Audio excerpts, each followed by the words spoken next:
የመጀመሪያውን ዘመናዊ ኦርኬስትራ የመሰረተ በአትሌቲክሱ ሀገራችንን በዓለም ያስጠራ ዘመናዊ የውትድርና ተቋም በመሆን ለሀገሪቱ የመከላከያ ኃይል ግንባታ የድርሻውን ያበረከተ የክብር ዘበኛ አሻራውም ተግባሩም ሰፊ ነው።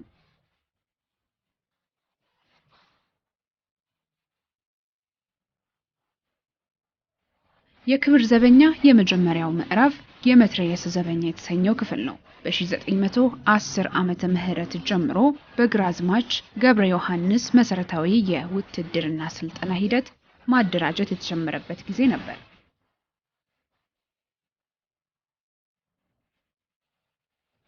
አፄ ኃይለ ሥላሴ ወደ ተለያዩ የአውሮፓ ሀገራት የጉብኝት ጉዞ ሲያደርጉ የተመለከቱትን ስልጣኔ ወደ ሀገራቸው ማምጣት ከፍተኛ ፍላጎት ነበራቸው።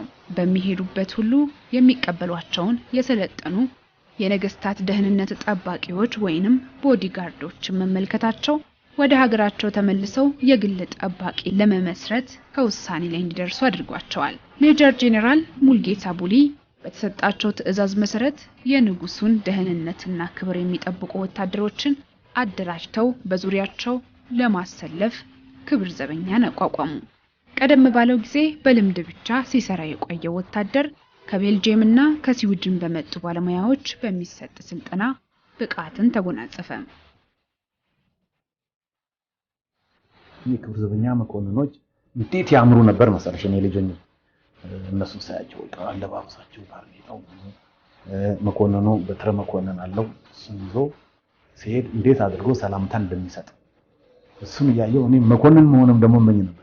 ክብር ዘበኛ ከፍ ያለ ታሪክ ቢኖረውም የክፍሉን የሙዚቃ ታሪክ መለስ ብለን ስንመለከት ዘመናዊ ሙዚቃን ለህዝብ በማስተዋወቅ በኩል ዋነኛው ነበር። በ1922 ዓመተ ምህረት ሙሴ ኒኮ የተባሉ የስዊድን ተወላጅ የሙዚቃ አሰልጣኝ አማካኝነት የክፍሉን የመጀመሪያ አባላት የዘመናዊ ሙዚቃ በማሰልጠን በ1926 ዓመተ ምህረት በማስመረቅ ከአፄ ኃይለ ሥላሴ ሰንደቅ ዓላማን ተቀብለዋል።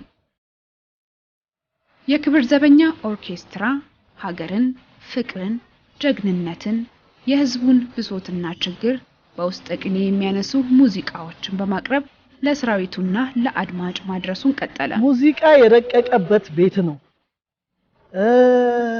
አስተማሪ ክፍል ነበር። ብዙ ነገር ትልልቅ አስተማሪዎችም ከውጭም የመጡ እነ ሙሴ ነርሲስ እነ ናልባንዲያን ሲያስተምሩበት የነበረ ክፍል ነው። ሌሎችም የሀገር ውስጥ ትልልቅ ሰዎች ውጪ ተምረው የመጡ ሁሉ ያስተምራሉና እንዱ ቀረባክሽ ቦሬ መስራቾቹ እና ረጋሽ ኩምቴሳ የተፈራ ካሳ ሚስት የግርማ ተፈራ ናት። እነ ብዙነሽ አለማየሁ እነ አልማዝ ወልሰንበት ወርቅነሽ ዳርጌ ትዝሉኛ ያስቀጠር ነበሩ። እነሱ ከነሱም ጋር እንደውም አስመራም ሄጃለሁ ገና አዲስ ቀጠሮኝ። እነሱ በፊት ከነገላን ጋር ከነዘውገ ጋር ይሄ ዛሬ ነጮች እንደ ሰርከስ የሚገለባበጡበት በረዶ ላይ እንዲ የሚደንሱት እንዲሚሾልኩት ምን እነሱ ድሮ ይደንሱት ነበር። ማከላዊ በዘመናዊ ዳንስ ቀደምት ነው። የመጀመሪያም ማከላዊ ሙዚቃ አሰልጣኞች የሚያስተምሩት ሶልፌጅ ኖታ አዘጋጅተው የሚያስተምሩ የውጭ ዜጎች ናቸው፣ ነጮች ናቸው። እኔ ስቀጠር አይቻቸዋለሁ።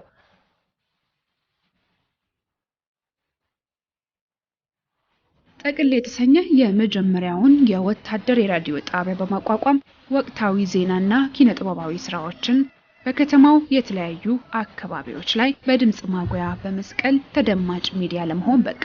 የሰራዊቱ ጋዜጣም ቢሆን ተነባቢነቱ ሰፊ ነበር። በ1950 ዓመተ ምህረት ተቀጥሬ ከዛ ወታደራዊ ትምህርት ለ6 ወር ተከታትለን አስተምረውን ከዛ ወደ ሙዚቃ ዓለም ገባሁ። የተቀጠርኩት በ1963 ዓመተ ምህረት ነው። ተማሪ ነበርኩኝ። ዩኒፎርሜን ለብሼ እዛን ጊዜ ዩኒፎርም ነበረ። ደብተሬን ይዤ መጣሁ። 50 አለቃ ዘውገ ገብረመድህን የሚባል ነው የፈተነኝና ዳንስ ፈተነኝ። እንደገና ድምጼን ደግሞ ፈተነኝ። ከዛ በኋላ ማለፌን ተነገረኝ። ደስ አለኝ። ገባሁ። ቁመናዋም ጥሩ ነው። ረጅም ቀጭን ስለነበር ቁመናዋም ቆንጆ ነው። እንደገና ደግሞ ልጅቷም ጥሩ ድምጽ አላት ብለው አሰቡና እንድቀጠር ተነጋገሩ። ችግሩ ያው በሲቪልነት አንቀጥርም ወታደር ነው መሆን ያለብሽ አሉ። እሺ ብዬ ተስማምቼ ገባሁኝ ማለት ነው። ለተዘራ ኃይለም ካይሉ ሁሉ ነበሩ እኛን ለመምረጥ ማለት ነው። ሴቶችም ለመጀመሪያ የተጠቆምኩት እኔ ነኝ። አንቺ አፍንጫ ጎማደ ነይ ያሉኝ ፖሬሳሌ ደጋጎ እሷ አትቀጠርም ሲሉ እቀጠራለሁ ብዬ ገባሁ። የብዙዬን አዲስ ፍቅርን የሚዞኛል የሚል ሙዚቃ ነበር በወቅቱ። እሱን ዘፈንኩኝ። ሌላ ትዝታ ምናምን አስዘፈኑኝና በዛ እንድገባ አረጉኝ።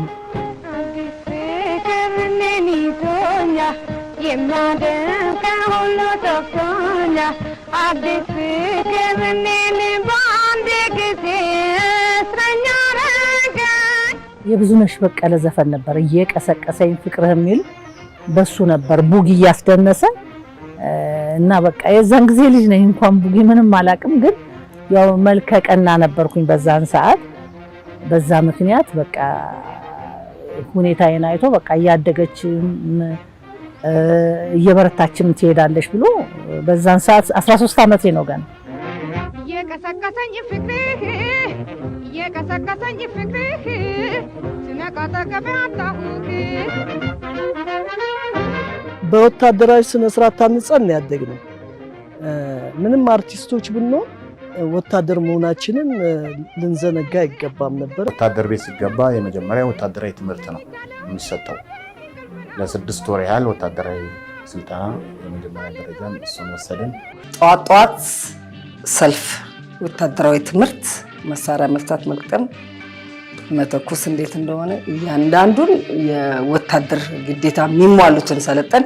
ከሰዓት በኋላ ደግሞ መሰረታዊ ቢቶች፣ የዳንስ ቢቶች፣ ኢንተርናሽናል ቢቶች ናቸው ጠቅላላ እነዛን እንሰለጥናለን። የውዝዋዜ አስተማሪዎች አሉን። 50 አለቃ ዘውገ ገብረ መድህን ይባላሉ። አርቲስት አየለ ማሞ፣ አርቲስት ገላን ተሰማ የሚባሉ ሶስቱ የውዝዋዜ አስተማሪዎች ናቸው እና በእነሱ ሰለጠንን። ከጥላሁን ብዙነሽ፣ ተፈራ ካሳ፣ መሐሙድ ተዘራ፣ እሳቱ ተሰማ እነኚህ የክፍሉ አባሎች ስለሆኑ ከነሱ ጋር ለረጅም ዓመት አብረን ሰርተናል። እኔ አሁን ስዘፍን ብዙ ነገር ወደ ብዙዬ ይሄዳል። ምክንያቱም እስራቸው ነው ያደግኩት፣ በጣም አያቸዋለሁ እና እንቅስቃሴያቸው በጣም ደስ ይለኛል። እንዲህ እንትን ራምባ ምናምን የሚባል ዳንስ አለ፣ ስላፕ የሚሉት እንደዚህ ዳንሳቸው ውስጥ ሁሉ እየቀላቀሉ ነው አክት የሚያደርጉት እና ዳንሳቸው አዟዟራቸውም ጠቅላላ ከሙዚቃው ዘፈን ጋራ ከዜማው ጋር ፍቅር ነው። በቃ ራሱ ብዙዬ መድረክ ላይ በጣም ነው የሚስቡት። በጣም ቆንጆ ነው የሚንቀሳቀሱት። አለባበሳቸውን ብታይ ዛሬ ሆሊውድ የሚለብሱትን ነው የሚለብሱት። በዛን ጊዜ ከጆሮ ጉትቻቸው እዚህ ይሄ ፈርጡ የሚያምር ልብሱ ራሱ በቃ እንደ ቬሎ የሚጎተት ነው። የዛን ጊዜ እንግዲህ ብዙነሽ በቀለ ሲለብሱ ያየሁት ነው። አሜሪካ አክተሮች ሲለብሱ፣ አርቲስቶች ሲለብሱ ሆሊውድ የሚዘጋጅ እንትን ላይ ያየሁት እና ምንም አይደንቀኝም፣ ምክንያቱም ከእናቴ አይቼዋለሁ።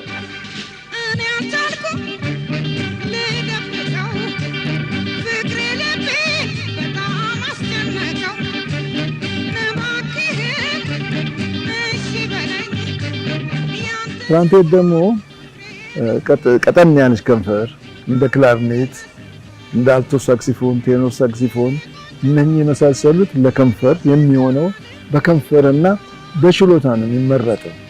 የበለጠው ነው ግን በችሎታ ነው። መጀመሪያ ሲሰጡኝ ፒያኖ ተሰጠኝ። ከዛ በኋላ ስሜትም የለኝም። በአጋጣሚ ትራምፔቱን ያዝኩ። አለቆቼ በማዕረግ አድርገው ሲሄዱ የመጨረሻው እኔ ነበርኩ ትራምፔቱን በረጅም ዓመት የምጫወተው በኦርኬስትራ ውስጥ። ሁሉ ውስጥ ገብተን መስራት እንፈልጋለን ገና ወጣቶች ስለሆነ። ስለዚህ ውዝዋዜም ያለማምዱናል፣ ድምፃዊነቱንም በስነ ስርዓት እንድንለምድ ያደርጋሉ። ስለዚህ ደግሞ እንትን የላቸውም ይሄ አለ አይደለ ገና ናት ብሎ ማዘግየት የለም። ወዲያውኑ እንድትታወቂ በሁሉም ያቀርቡሻል። 65 ለ66 ዘመን መለወጫ የዛን ጊዜ በአዲስ መንፈስ እነ ማርሸትም እነ ወቢሻውም እነ መንበረም እነሱ ባሉበት በቃ መድረክ ላይ ወጣ። የዛን ጊዜ በቃ ክፍሉ ጉድ ተባለ። በቃ ክብር ዘበኛ እንዴት አይነት በወጣት የተገነባ እንትን ውዝዋዜዎችን ይዞ ነው የቀረበው ተባለ። አድናቆትን አተረፈ። ብዙ ዘፈኖችን ዘፍኛለሁ። አንዳንድ ሰው እኔነቴን አያውቅም፣ ዘፈኑን ያውቃል። መጀመሪያ የዘፈንኩት ሰው ከተሰማራ ከዛ ጣሙ ይለወጣል የሚል ዘፈን አለ። እንደገና ሽታው የዶሮ ወጥ ድህን ስንጫወት ሳላዝን አልቀርም ሸክላ አለኝ። ብዙ ወደ 60 ዘፈኖች ዘፍኛለሁ። እናትና አባቴ የሚል ብዙ ዘፈኖችን ዘፍኛለሁ። ግን በጣም ተለይቶ የምታወቅበት ሰው ከተሰማራ እና በእናት በአባት ቤት የሚለውን ህዝቡ ያውቀዋል። ግጥም ደራሲ ኮሎኔል ኃይሉ ወልደ ማርያም ይባላሉ። የዜማው ደራሲ ደግሞ ፋንታንታለኝ ይባላል።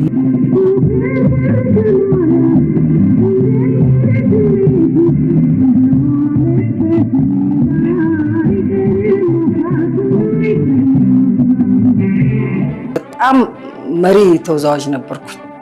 በተለይ በሚሊቴሪ አክሽን በጣም ነበር ህዝብ የሚወድ የሚያደንቀኝ። ጋሽ ጥላሁንን ውባይናማ፣ ይገርማል፣ ቁማናና ዛላ ሚል ልሰዋለ ውዲቷ እናቴ፣ አጥንት የሚከስከስ ገና አዲስ ቅጥር ነኝ ለማሟላት ነው ከኋላ ያረጉኝ ገና በጣም ወዳለው ውዝዋዜ ነበር። እንደው ከድምጹ ወደ ውዝዋዜው አደላ ነበር። በቃ ደስ ይለኝ ነበር። ብዙ ውዝዋዜ ሰርቻለሁ፣ ግን ለብቻዬ ሶሎ የሰራሁት ከጋሽ ጥላሁን ጋር ይገርማል ቁመናና ዛላ የሚለው እሱን ሰርቻለሁ። ይገርማል ቁመናና ዛላ ይሁነው የተጓዘላ ሶቿ አቀማመጣቸው ይገርማል አበንታታቸው ይገርማል ቁመናና ዛላ ይሁነው የተጓዘላ ሶቿ አቀማመጣቸው ይገርማል አበንታታቸው። ጋሽ ተዘራም ዳንሶች ሰርቻለሁ። ጌታቸው ተካ በጣም በቃ አሁን የጥምቀት ላይ የሚደንስ ዳንስ በቃ እንደዛ አይነት ዳንስ ነው። ቆንጆ ዳንስ ነበር የጌታቸው ተካ አስተሳሰለው ነፍሱን ይማር። የውብሻውም ላይ የወንበረም ላይ ሰርተናል።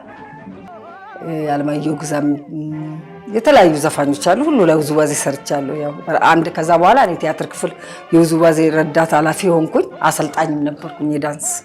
ወደ ኦርኬስትራው ከገባ በኋላ ያ ሙዚቃ አዳዲስ ሙዚቃዎች በመሰራበት ጊዜ ሙዚቃዎችን እኔም ስለማጠናቸው ስለማውቃቸው አሁን የሚፈልገውን ከተዘጋጀው ዘፈኖች ጋራ መውጣት የሚገባቸውን ውዝዋዜ ምን ያስፈልጋል፣ ለየትኛው እንዴት ይሁን የሚለውን በቃ ራሱ እነኛ አስተማሪዎች በደንብ እንዴት ውዝዋዜ እንደሚያዘጋጁ እከታተላቸው ነበር እና የነሱን ፈለግ ተከትዬ እኔም ደግሞ ውዝዋዜ ማዘጋጀት ጀመርኩ። ህንድ ፊልም ወዳለሁ እና ከዛ ከህንድ ፊልም ላይ ብዙ አይነት እንቅስቃሴዎች አሉ። ከዛች የሆነችዋን ነገር ቀንጨብ አደርጋለሁ። ከሌላም እንደዚህ ያደርግና የራሴንም ሐሳብ ጨምርና በሙዚቃው ስታይል፣ በግጥሙ፣ በዜማው በእነኛ እያቀነባበርኩኝ በቃ ስል ጥሩ ስራዎችን መስራት ጀመርኩ። እንግዲህ አሁን ነጋሽ ጥላሁን፣ ዶክተር አርቲስት ጥላሁን ገሰሰን፣ እነ ብዙነሽ በቀለን፣ እነ ውብሻውን መንበረን፣ እነ ተዘራ ተፈራ ያሉትን ድምፃኖች በሙሉ የነሱን እንደገና ደግሞ ወጣት ከኛ ጋር የተከተሩ ነበሩ። እነ አርቲስት ጌታቸው ተካ፣ ወርቅነህ ክፍሌ፣ ውሽንፍር አርጋው፣ እነ ዘመነ መለሰ በቃ የነሱን ሁሉ የኛን ስለሚሉኝ በቃ ደስ እያለኝ እያደነቁኝ ሲመጡ እኔም ስራውንም በደንበኛ እያደረኩ መስራት ጀመርኩ።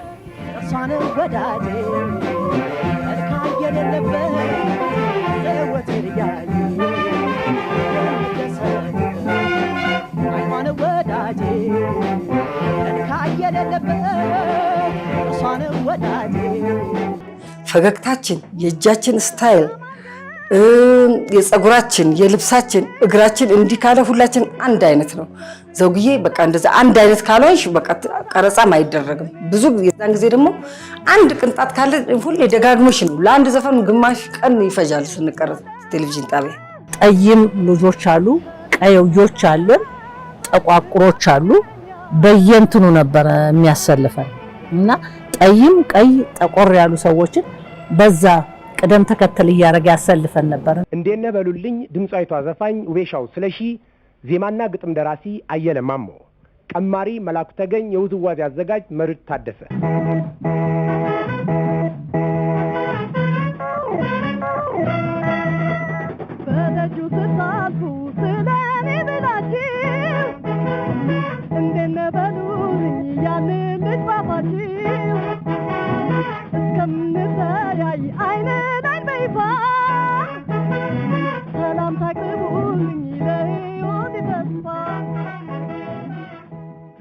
ፈገግታ ወሳኝ ነው።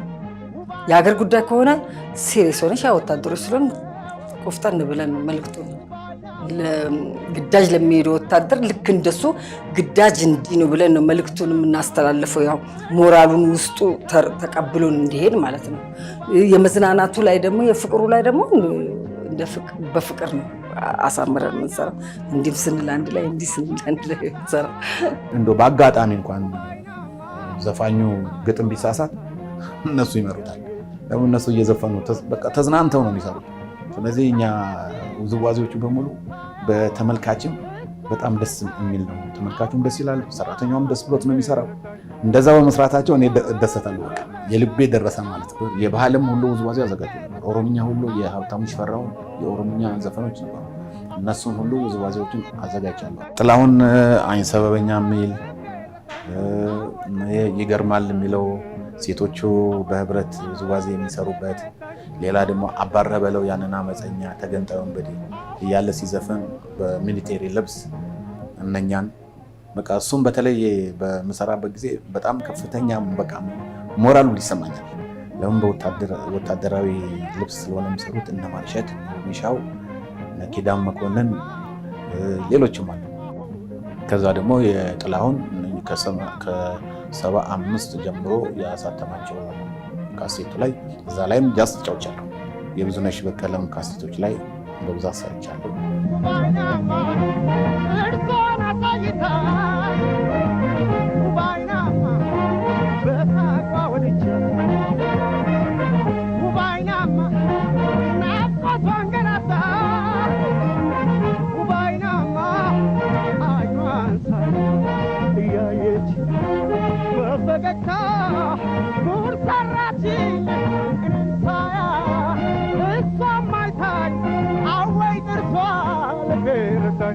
ብዙ ነው ላስታውሰው አልችልም።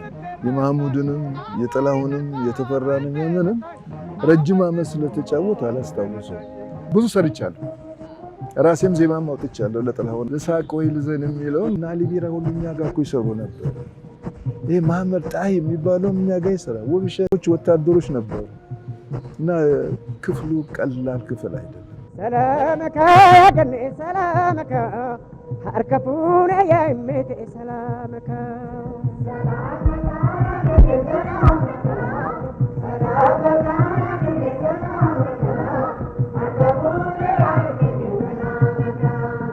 አከጃለላ ማሎነ ከራኒ ሀብቴ ተሚማን ሀብቴ ሙጨዮ ቀሎኒ ናገምታ ገኔ ነዲዴ ገራኒ የዛን ሰዓት ብዙ ሜካፕ የለም።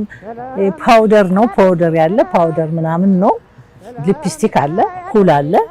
ሌላ እንደዚህኛው ዘመን የለም። በዛሽ ትንሽ ነካ እናደርጋለን። እኔ በዛን ዘመን እንኳን ብዙ እንትን የለም ኮስሞቲክስ ስለሌለ እንደው ኩልና ሊፕስቲክ በጣም እንጠቀም ነበር። መድረክ ላይ በሚወጡበት ጊዜ ፀጉራቸውን ተሰርተው አምረው ነው። በየአመቱ ዘመን መለወጫ አዳዲስ ልብስ ነው የሚሰፋው። ለአንድ አመት እንትላለን፣ ከዛ በላይ አይደገም። በየአመቱ አዳዲስ ልብስ ነው የሚሰፋው። እኛ ለኦርኬስትራው ሱፍ ሁሉ ነው የሚሰፋው፣ ምርጥ ሱፍ አንደኛ ደረጃ ኢንግላንድ። ስለዚህ እንደዛ አምረን ሙሽራ መስለን ነው። እናንተ እኮ ሙሽራዎች ናችሁ ይላል አዛዣችን። በቃ ከረባታችንን እናደርጋለን፣ በተርፍ ላይ እናደርጋለን። እንደ ሙዚቃው ሁኔታ እንደዛ እያደረግን ነው የምንሰራው። ዲዛይን ይመርጣሉ። አሁን የዛን ጊዜ እናረጋሽ ኮምቴሳ የምትባል ነበረች፣ የጋሽ ተፈራ ካሳ ሚስት የግርማ ተፈራ እናት። በዛን ጊዜ እሷ ትመርጥ ነበር። ከዛ በኋላ ደግሞ እነ ማርሸት የውዝዋዜ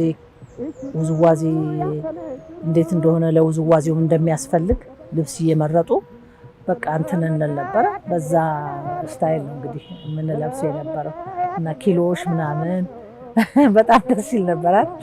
ዋናው ጀነራል አበበ ገብረየስ ይባላል። በቃ ጥሩ ነገር ለብሰን እንድንቀርብ ይፈልጋሉ፣ ውድድር እንድናሸንፍ ይፈልጋሉ። ስለዚህ እነሱም እንሰጣለን ብር ስለሚሉን ሄደን ይገዛል፣ ልብሱ እንትን ይላል። የማይሆን ከሆነ ያዩትና መድረክ ላይ አይ ይሄ ይቅርና ሌላ ገዙ ይሉናል። በቃ አይቆጡንም። ግን እኛ እሺ ብለን ደግሞ ሌላውን እንቀይርና እንገዛና ሲያዩት ትክክል ነው ሲሉ እነሱ በቃ ዝግጅታችንን ካሳየን በኋላ ያው ብሔራዊ ቲያትርና ሀገር ፍቅር እና አምባሳደርም እንሰራ ነበር።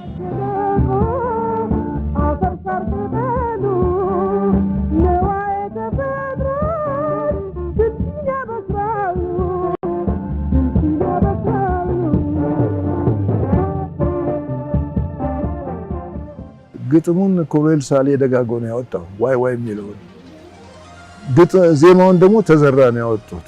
ያችን ዜማ ተቀረጸ እና የመጀመሪያው ላይ ሲቀረጽ ጥላሁን ትክክለኛ አምባውን ያወጣው። እኛም በቦታ ላይ ስለነበር ልንጨርስ ስንል አለቀስን፣ መስራት አቃት። ያ የተቀረጸው ተበላሸ። ዋይ ዋይ ዋይ ሲሉ የረሃብን ጉንፋን ሲስሉ ያዘንኩኝ በዓይኔ አይቼ ምን ላድርግ አለፍኳቸው ትቼ። ዋይ ዋይ ዋይ ሲሉ የረሃብን ጉንፋን ሲስሉ ያዘንኩኝ በዓይኔ አይቼ ምን ላድርግ አለፍኳቸው ትቼ። ብዙ የሰራሁት ስለ ሰራዊቱ ነው። በተረፈ ይሄ መጀመሪያ ታጋይ በትግሉ እየኮራ የሚል ዜማ አዜምኩና በዛ እውቅና አገኘሁ። ቀጥሎ ደግሞ ፍሬው ጎመራ ቸባር ጉለት የሚል ነበር። ብዙ ዜማዎች ሰርቻለሁ ብቻ በመሃል። በኋላ ደግሞ ብዙ ስለ ሰራዊቱ። ከዛ መካከል ደግሞ እንደገና የቆራጡ መሪ ፍሬው ጎመራ የሚል ዘፈን ዘፈንኩ። ያን በመዝፈኔ ደግሞ ትልቅ እውቅና አገኘሁ።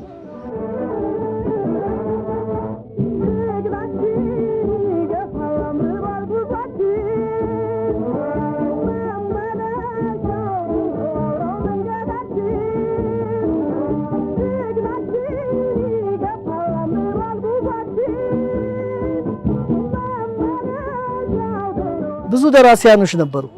በነገራችን ላይ ግን ለድርሰት አይከፈል፣ ለዜማ አይከፈል።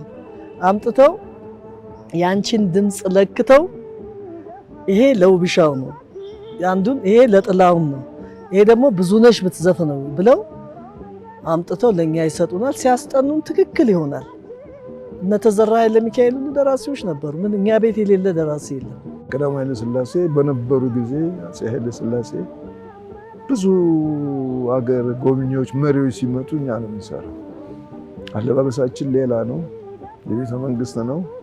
ልጆችን እንደሆኑ ሳንሆን በቃ ሰራ ነበር። የጦር ክፍሉን ወታደራዊ ሙዚቀኞች አሰልጥኖ ለፍሬ ያበቃው ይህ ክፍል በስፖርቱም ዘርፍ ቢሆን በተደራጀ መልኩ አሰልጣኝ ተመድቦ ይሰራበት ነበር።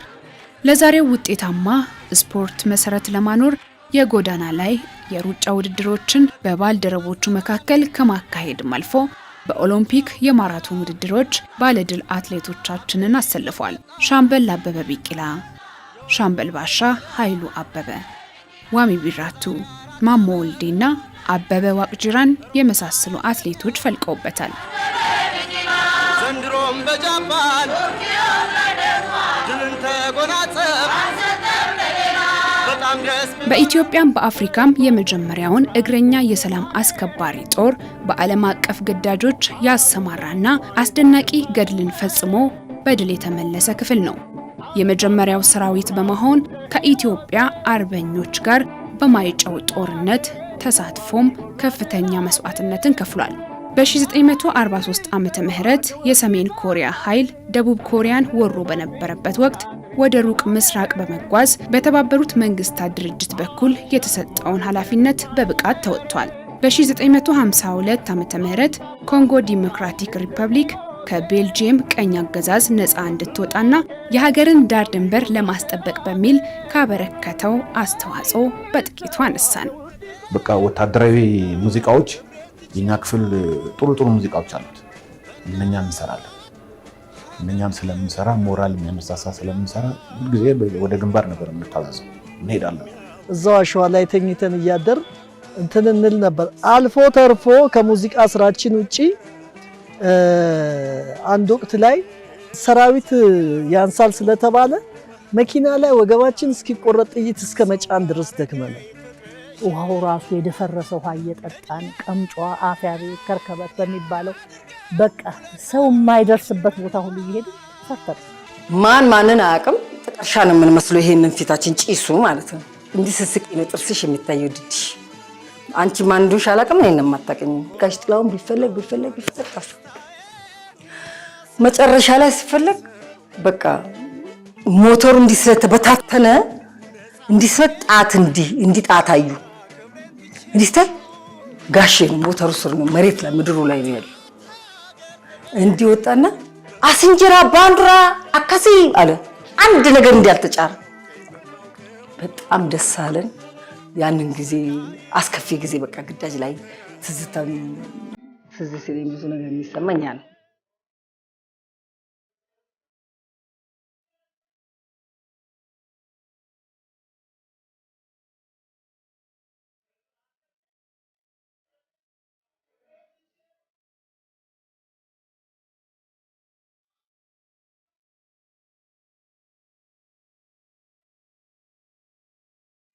ክፍያው በጣም ብዙ ነው 60 ብር ነው የተቀጠርኩት እኔ አሁን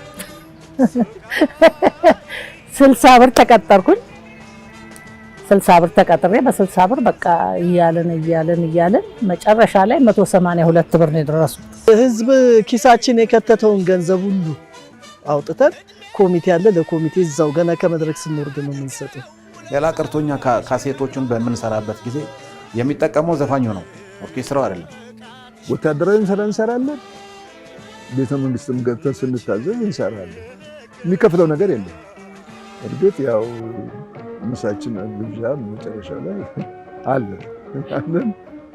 ጥሩ ምግብ ነው እንበላለን የክብር ዘበኛ የመስሪያ ቤቱ ፍቅር ወይንም ደግሞ እኛ የሰራነው ስራ እርስ በራሳችን የምናደርገው ያ ፍቅራችን እስከ ዛሬ ድረስ መልህቅ ሆኖኛል ከአባቴ በላይ ከኖርኩበት ክርዘውኝ የኖርኩበት ይበልጣል ያሳደገኝ ያስተዋወቀኝ